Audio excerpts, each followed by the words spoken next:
Okay, let's fire up the vocal and see where we stand there. We've got a double here, and they're pretty much, well, I say perfect double, but they're meant to be stacked the entire time. This is not really an effect. This is the sound for this song, as dictated by the band bosses. So let's take a listen to the first one.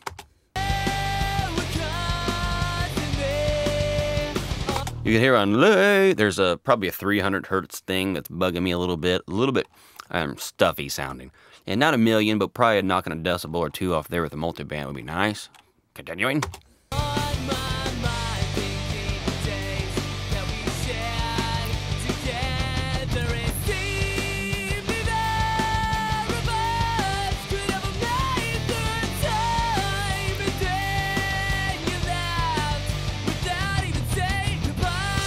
And you can tell he's a pretty solid singer there. We have a few little pitchy things, which don't bother me. I mean, I have to fix them, but I'm cool with that. But the overall take was pretty damn intense. Well done. Okay, now what I need to do is figure out auto-tune, and you can see I've got it right here. Now, I'm a musical idiot. I don't do music. I just make noise, and the masses just buy it. Well, 3 people bought it, whatever. But I make my noise, and that's it. But I don't really know the technical specs on a lot of this stuff. I don't know what key this song is. And so what I did, I just turned on the old T-Pain sound, and I went through every key, leaving it in major. And luckily, at the very bottom, ended up being B flat major. So now that I know what that is, you can hear, when it's wrong. If you guys haven't tried this with auto-tune, just grab some wrong key and turn the speed all the way up, and you'll hear it go all crazy. Pretty artistic-y, I guess, if you're into that. But B flat worked fine for me. I said B flat worked fine for me. But we don't need to go near that crazy. And here's the other factor here. We have a doubled track. This other track, if we hardcore tune both of these where they just sound like robotic, then there's no point in really doubling them. We may get slight time delays, but that's it. The variation in pitch is a huge factor in this whole doubling business. So I'm going to be very careful, and in fact, I may disable this business before it's all over. But I like to start with a speed of about 25, which is quite a bit slower than usual. It should knock off the rough stuff, but kind of be pretty lax. Let's see what we got there.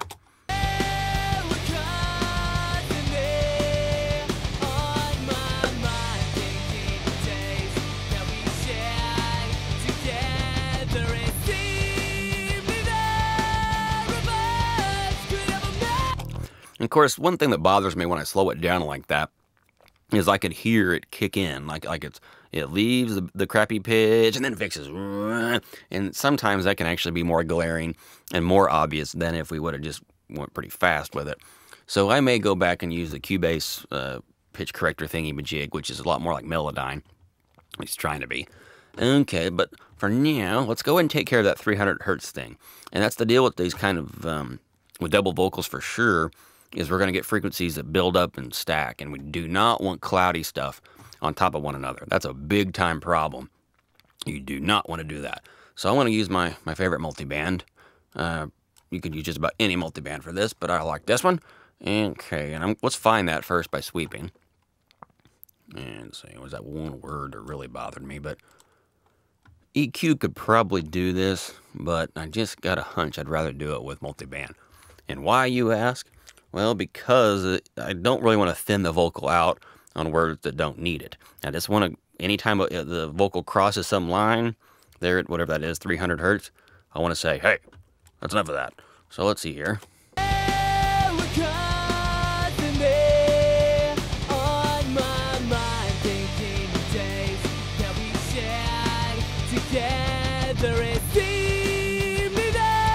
Okay, it's a little off. It's more like 400. Okay, that happens, and that's why I check. You don't really need a good ear if you have a good sweep EQ, and everybody does. Don't get in all that memorizing frequencies crap. Oh, I'm so smart. I know what 642 hertz sounds like. Yeah, sure, buddy. Even if you do, so what? Don't guess. Always check it with the sweep just to make sure. Okay, we're going to use a pretty fast attack time. We'll say 2 milliseconds, and release time pretty quick, too. Let's just say 40 milliseconds. Why not? I'll leave it at 4-to-1, and we're just going to crank this ratio down until it starts doing something good.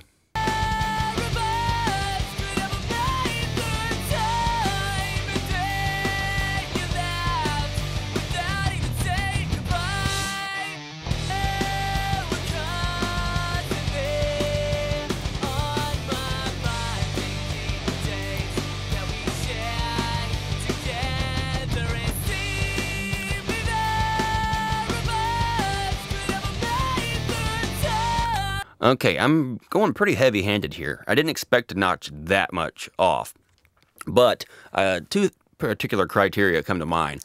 One is I want the vocal to sound like it's in the room in an ideal situation, like a good PA or something, and that doesn't leave a whole lot of room down there anyway.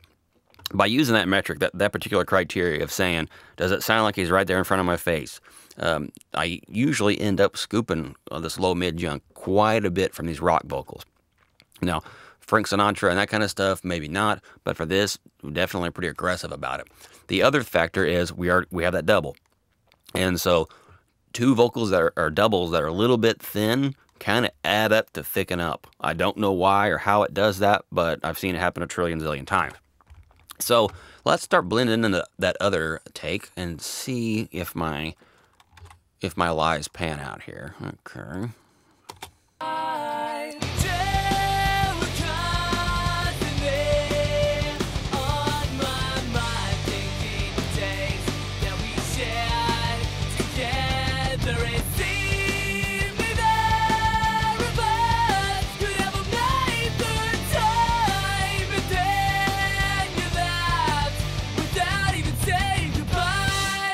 Okay, and as you can see, of course, I have them pretty much even in volume right now.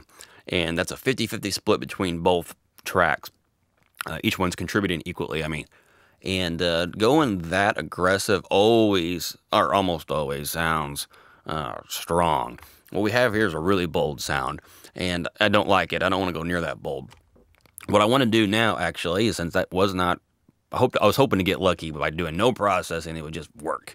Well, that didn't work, so let's go and mute the first one we were working on and go to the second one here and see how it sounds on its own.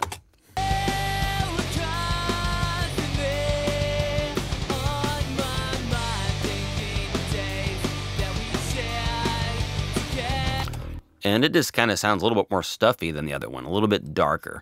And maybe he was off axis on the mic, or who knows, maybe something changed. This stuff is so temperamental. Like, every take sounds different most of the time in my world, which is why I don't get too wound up about preamp shootouts and the difference between, you know, this mic and that mic, is because they're different every freaking second. That's a different rant, which I will probably do much more thoroughly 100,000 times. You'll get sick of hearing it later. Okay. Now this I don't understand. Why does multi-band compressors like this force you to use? It's digital. So let me do what I want. It's just some number in there. Okay. So I think. We're going to go ahead and knock off that same 400 hertz stuff. And we maybe won't be as heavy-handed. I don't remember my exact settings, but let's say 2 millisecond attack. And I like randomness. Not everybody does, but I like the idea of I use different settings both times. In my head, it makes me think like they're going to blend together to be bigger or something. It's all bull crap, but I feel that way.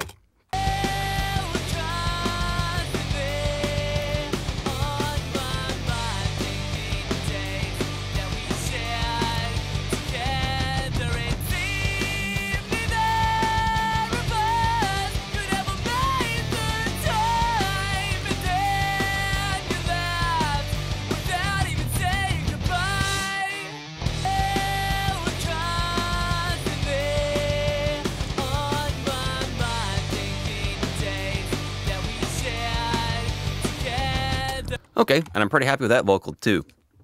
Just so you guys know, that was the Peluso 2247 ran through who knows what. I think it was a Wonder preamp into a distressor. Pretty cool vocal sound, and didn't really need a whole lot of work here. It's already coming together quite nicely. The distressor was working hard on this, no doubt about it. That's another part of that whole thing about avoiding compression. No, rock music, you can just slam it all you want for all I care. And if I could redo this vocal again, I'd also run it for the LA3 after the distressor, and I'd smack it again, tame some of that top end. But we're good here, so we'll save that rant for another day. But let's see what both of them sound together. Dun, dun, okay.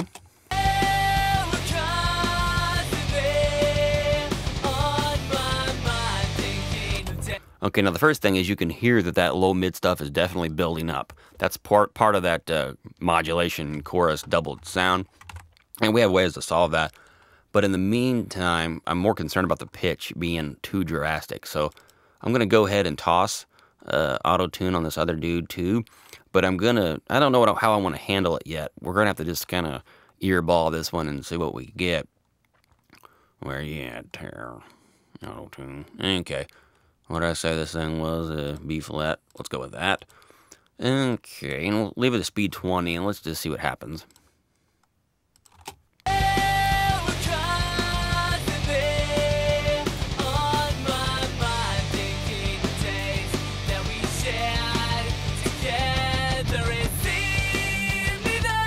Now, while we're at it, the sibilance does have to line up, and the singer's timing was really, really, really good, but in this particular case, this S did not line up with that one, as we could clearly see.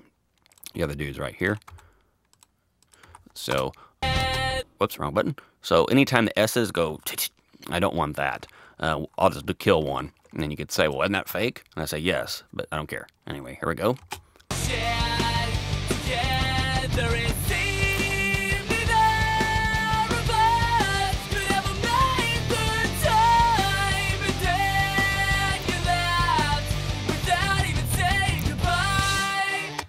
Okay, now I'm also hearing some distortion. Is that on the 2 bus? I'm hearing distortion somewhere, and probably on some kind of bus. I don't know for sure.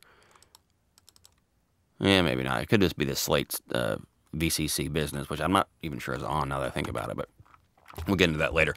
Anyway, we're a little distorted, but the levels are all wrong anyway, so what I'm going to do now is focus on how can I get this to sound exciting and get that space, that 3D-ness that doubling gives without it sounding, I don't know, like a yard sale multi-effects guitar pedal. You know, that's what it kind of sounds like now. I don't like that. So, where are you at, Blue Things? What I like to do, because if you start going, like, listening, like at, 1 decibel and then 1.5 decibels down and then 3 decibels down, when you listen to it like that, it's too subtle. You get where I don't know, you're kind of a sissy about it. So I like to just go ahead and go type it in Cubase. Let's just go down 6 decibel. It's a bold step, but it actually is usually about right. Let's see.